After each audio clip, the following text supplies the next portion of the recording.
Сәлем баршаңызға. Бүгін осындай жұмсақ болып шығатын сосиски в тесте жасайтын боламыз. Қамырының рецептін осы видеодан көрсеңіздер болады.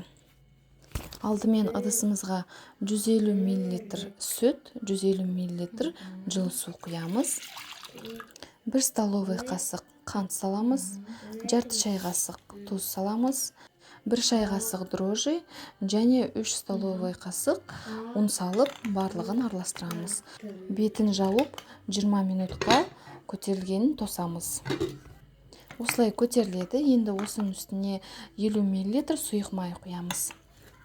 Барлығын араластырып, қалған ұнымызды асаздан салып, қамыр илейтін боламыз. Бізде осындай жұмсақ қамыр иленіп шығады.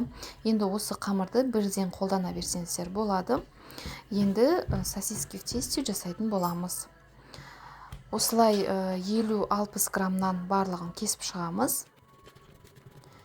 Ұзыншақ етіп жаямыз. Үстінен оқтаумен басып, сосискеміздің барлығын орап шығамыз. Сосискеміз осылай әдемі болып оралып шығады. Противенге осылай барлығын дізіп шығамыз. Енді сосискеміздің бетін жауып, 1 сағаттай уақытқа қоямыз, көтеріліп шығу керек. Енді үстін жұмыртқаның сарысымен міндетті түрде жағып шығыңыздар. Өте әдемі болып жылтырап шығады.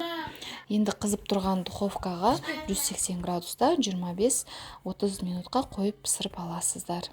Міне осылай өте жұмсақ болып шығады. Міндетті түрде жасап көріңіздер. Бұл қамырмен булочки да пісіруға болады, мясной пирог та пісіруға болады. Өте дәмді болып шығады. Каналыма тіркеліп, лайк басып, комментарий жазуды ұмытпаңыздар.